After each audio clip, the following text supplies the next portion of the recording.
Funnily enough, when we started this training session, it looked like Liverpool meant business. There was no laughing, there was no jokes, but I apparently spoke too soon because, as you can probably hear from now, they are still in very good spirits. They know that the job is only half done, but they are ready and able to do the second part of this job here. Normally when it comes to the open training session, it's all about who isn't here, but today the interesting thing is about who is here. James McConnell and Rio Ngamoa are training with the first team. Everyone else you'd expect to see is here as well. So we'll have to remain to be seen whether or not those two get to go in the squads or whether they're just here training and making it all good and ready for the rest of the team.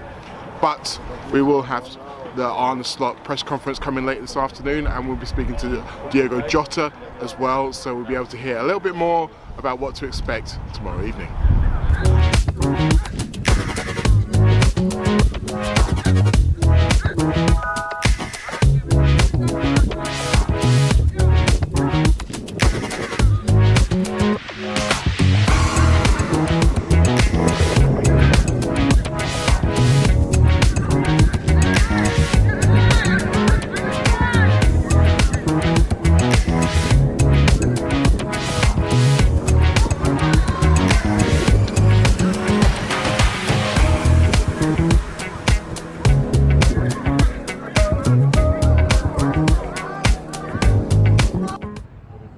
I am here at the AXA Training Centre just after watching Liverpool go through their paces in their open training session ahead of the second leg against PSG. There are plenty of other press here. The Parisian press are out in force to run their rule over Arne Slot and his charges, and they got to see plenty of players aside from Conor Bradley and Joe Gomez. It was a full complement of training squad. Cody Gakpo there, present and correct. Virgil van Dijk as well. I know that there have been some people who thought that maybe there was an issue with Virgil, but Virgil looked great. They all looked great. They all looked in good spirits as well. I should also mention the fact James McConnell and Rio Ngamoa were training with the first team rather than with the under-21, so who knows, maybe they might find their way into the full squad.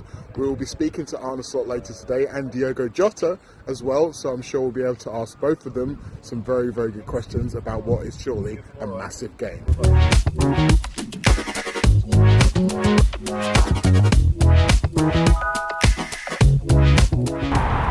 I am here at Anfield after the pre-match press conferences for PSG and for Liverpool. It was a bumper set we had this afternoon.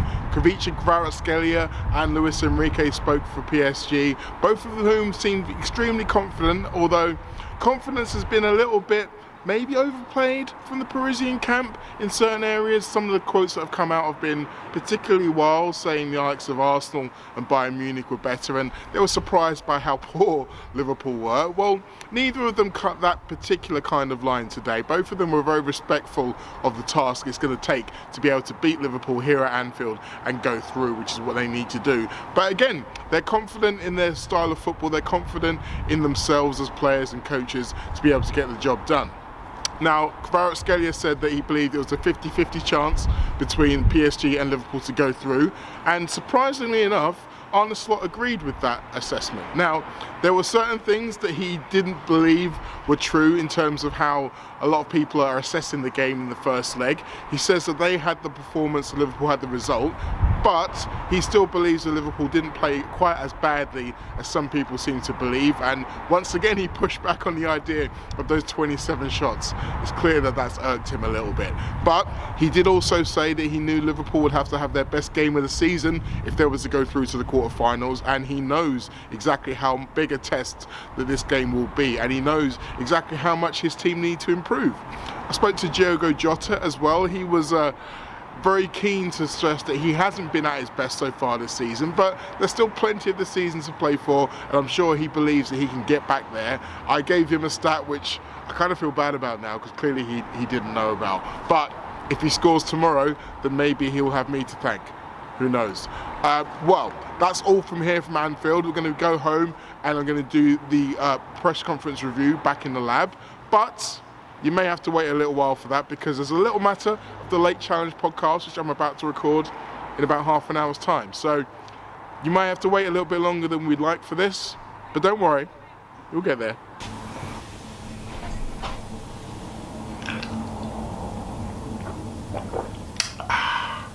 Good morning, everybody. So, I'm here doing this on Tuesday morning, day of the game, rather than Monday night when I was tired and hangry, to be honest with you. And there's quite a few reasons why I decided to do it this way. The main one, which is I didn't want to skimp on quality.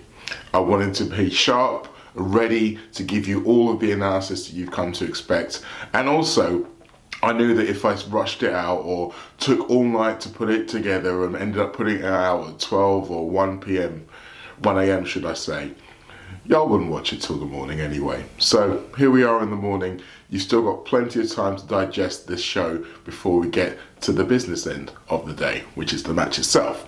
So without any further ado, let's start where we always start, with injuries. Cody Gakpo, as I mentioned, was in the open training session, and Slot confirmed the fact that he would be available and he would be in the squad, which is good news to say. The fact that Slot was adamant that he would be in the squad makes me think that he is in contention to start the game, which would be fantastic because we really have missed his ingenuity. As great as Luis Diaz was in the second half against Southampton, I think having Gakpo in there just adds something a little bit different. So we'll have to wait and see exactly how the team shakes out. But Cody's in contention, and I think that's what we all wanted to hear. Okay, so let's get to the top takeaways. Top takeaway number one, Arne doesn't agree with PSG. Now, we've heard lots about how PSG assessed Liverpool's performance in Paris and how they were surprised at how poor Liverpool were and all of those things, and about how Arsenal were better and Bayern Munich were better and all those things. Arne was adamant that he didn't think that his team played poorly in Paris. He was very happy to give PSG all the praise in the world for the way that they played, but he didn't feel as though that there were things that he didn't feel as though his team played poorly. He said that there were things that they would improve on, but to be honest, we've heard him say that after Liverpool won 5-0, so that in itself doesn't necessarily mean anything. He mentioned on a few occasions that there were times where Liverpool had the opportunity to hurt PSG and they didn't do it, and maybe had they done it, then the game would have been reflected differently. He mentioned again on more than one occasion the 27 shots and how he feels it gives a false representation of the way the game went. He said that Alisson only really had to make 2 or 3 massive saves. I mean, those of us watching probably felt slightly different, but as far as Slot's concerned, only 2 or 3 of them were what he would put in the bracket of world class. And again, I think that feeds into how he felt the defensive performance overall went. There were a few moments where it was a bit dicey at times, where Dembele or Doué or Barcola were able to, or Kvaratskhelia of course, were able to glide past Liverpool players. But the structure was always there. There was always another man there, whether it was Alisson, whether it was one of the defenders. So he is actually probably quite pleased with the way that we defended, and that is a half of the game. It's still surprising though, when you think about Slot and his philosophy. He very much favours the idea of ball possession. We know how big he is on duels, and yet Liverpool were definitely second best in both of those 2 areas, and he was still adamant that he didn't want to say it was a poor performance from his team. Now, the question of why is a very interesting one here for me, and I've kind of drilled down into the fact that I do think it's because this was, as I say, a strong defensive performance. There are times when you get to dominate teams, and there are times when teams get to dominate you. But in those times, if you can suffer and survive, then you're a much better position as a football team. And I think Arne Slot may not be very experienced in European football, but he knows what it takes to win. He's watched a lot of it, like the rest of us. So he knows that you need to have those qualities if you want to go on and win the trophy. So he doesn't really want to denigrate that great defensive performance, even if it was beyond, it wasn't at the level that they were hoping for. He did mention again that he thinks that we're a better team than we showed in that first leg, and that we will show it again in the second leg, and that will remain to be seen. But I do think it's fascinating the fact that he was just unwilling to go along with the line that his team played poorly. Just because PSG played well doesn't necessarily mean to say Liverpool played badly.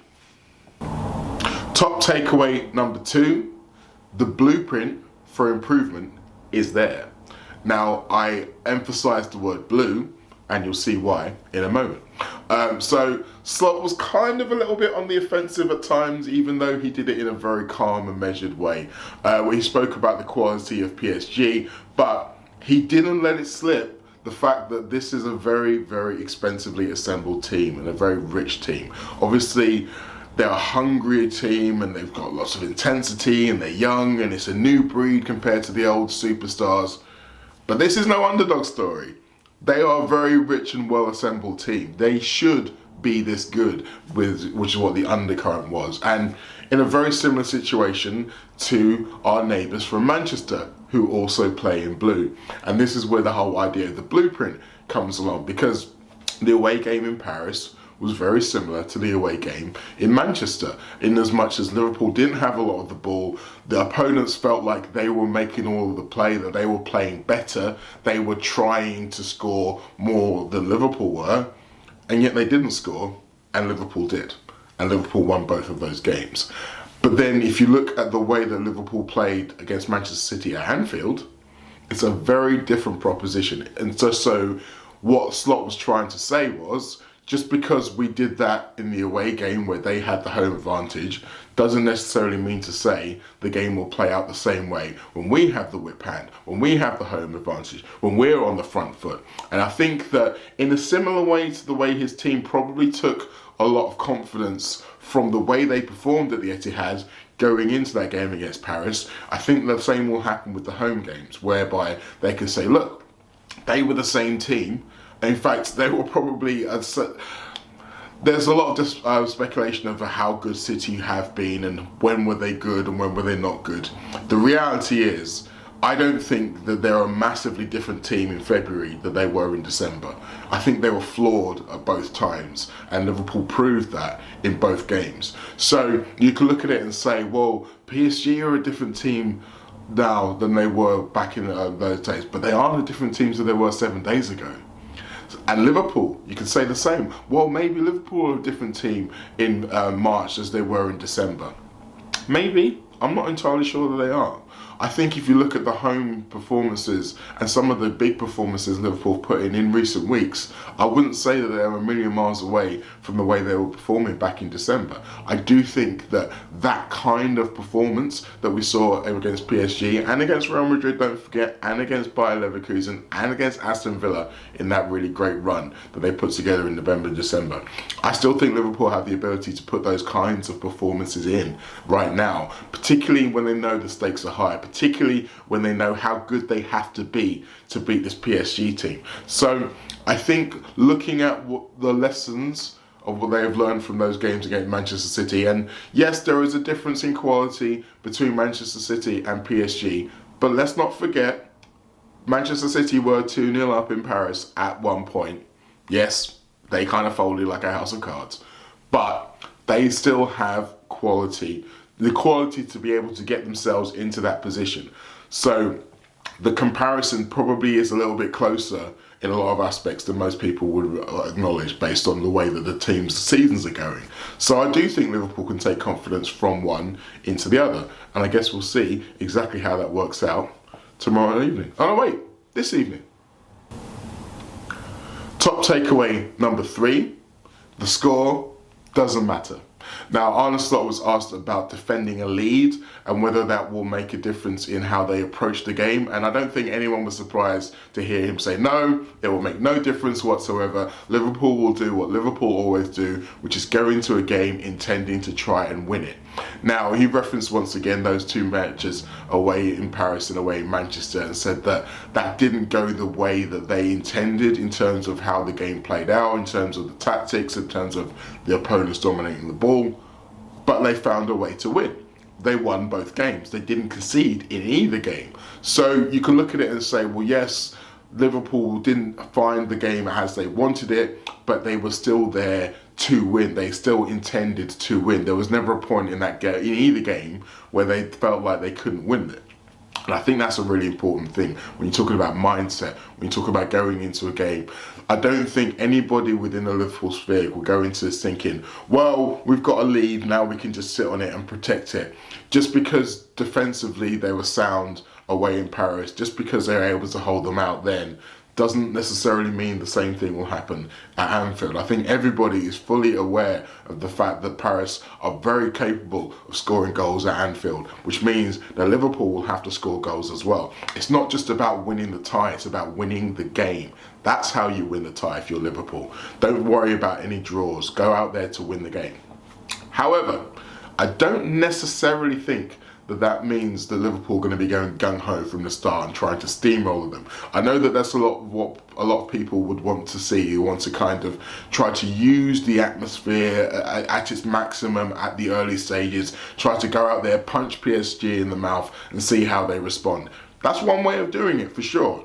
But I do think that there are more than one way to win a football match, as we've seen from Arne Slot's Liverpool team. So there's no guarantee that you have to go out there. They can, in theory, show a bit more patience, be a bit more probing. I do think the amount that our Slots talked about wanting to have the ball more suggests that maybe we are going to see a slightly patient approach in terms of the opening to the game, prioritising keeping the ball rather than doing anything gung-ho or doing a blitzkrieg or any heavy metal football as we saw from Jurgen Klopp's Liverpool team. They do have that in them still every now and then, and it might be a card that they play at some point in the game, but I'm not necessarily expecting to see them flying out of traps at the beginning of the game. Okay, so I managed to put 2 questions to coach and player, so let's start with the question I put to Diogo Jota. Hi Diogo. Tomorrow actually marks 4 years since your last goal in the Champions League, and obviously last season, 4 years exactly, yeah.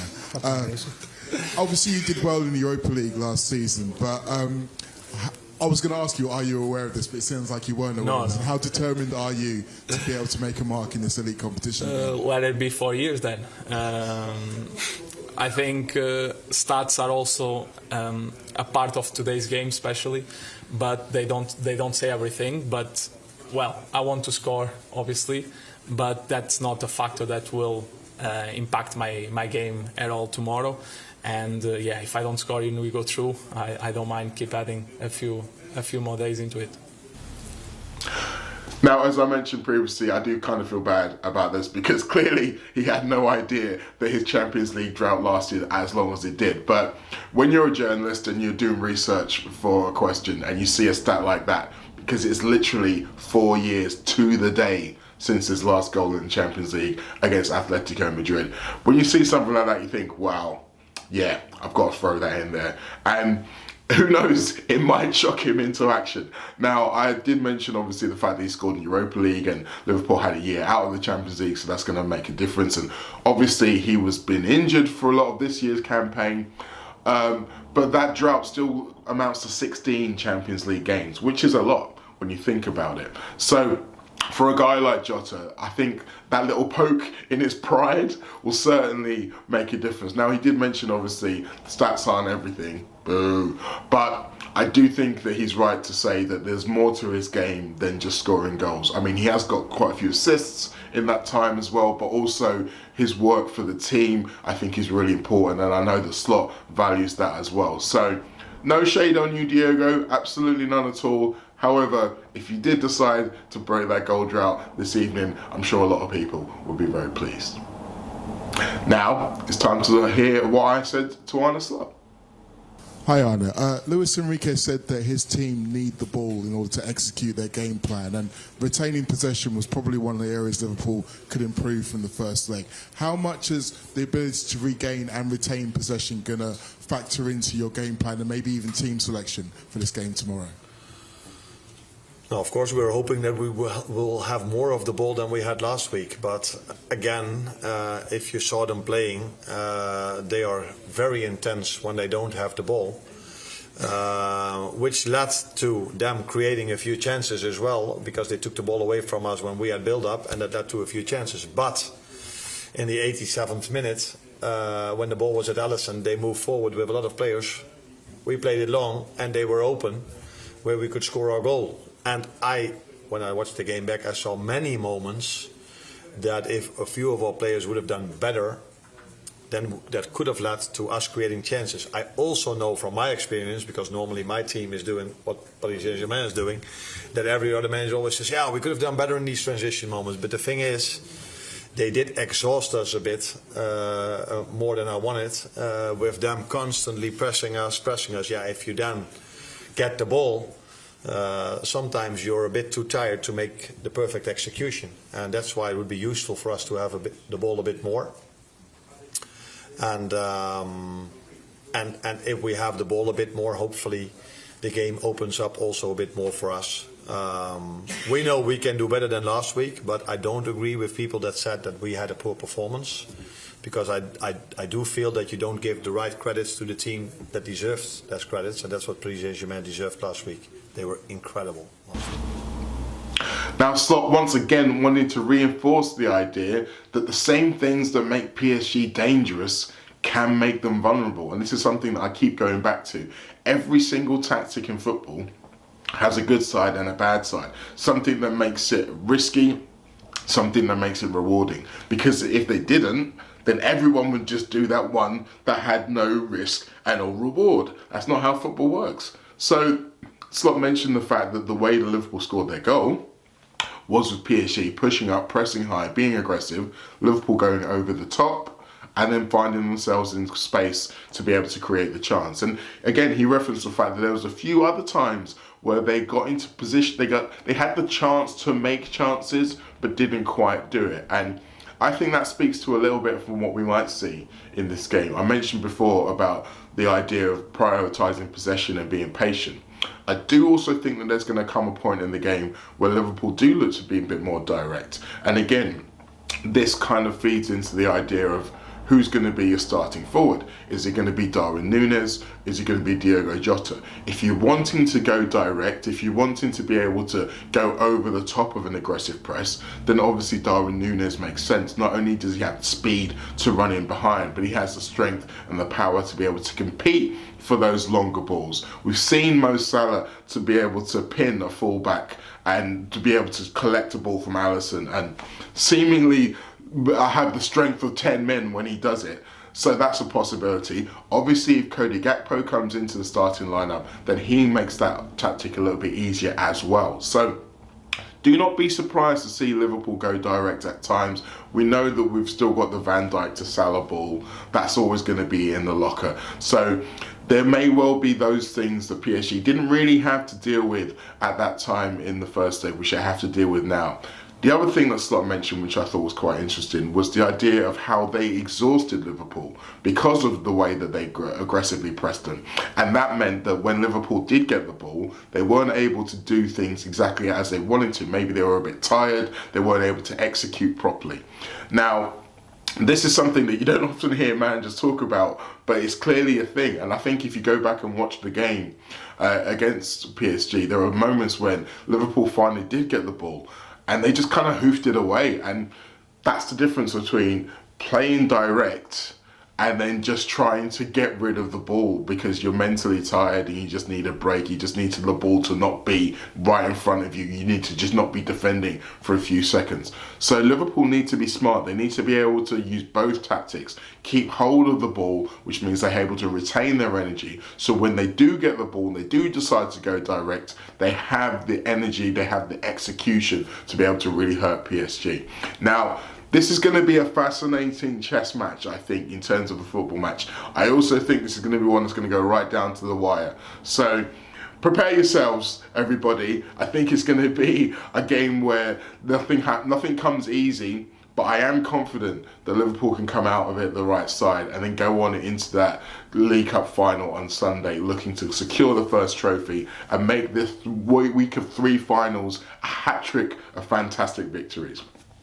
So there you have it. I told you it was going to be worth the wait, and there it is. It was worth the wait. Thank you for your patience with me. Thank you for sticking with me throughout all of this journey that we've been on over the course of this season. I really appreciate the love and support that you guys have given me while I've been doing these press conference reviews. I should probably mention the US tour one last time because it's happening literally next week. I fly out the day after that League Cup final. I fly out into Philadelphia, but the first stop will be Boston on Wednesday, March the 19th at the Chemist. Then on Friday the 21st, I'll be at the Monroe in Brooklyn. And then Sunday the 23rd, I'll be at the Plough and Stars in Philadelphia. I cannot wait to see you all. Hopefully we will be talking about Liverpool's first trophy of maybe 3 of the season. But either way, we will enjoy ourselves talking about this fantastic team. And if you're not enjoying it, you're doing it wrong. I'll see you next time.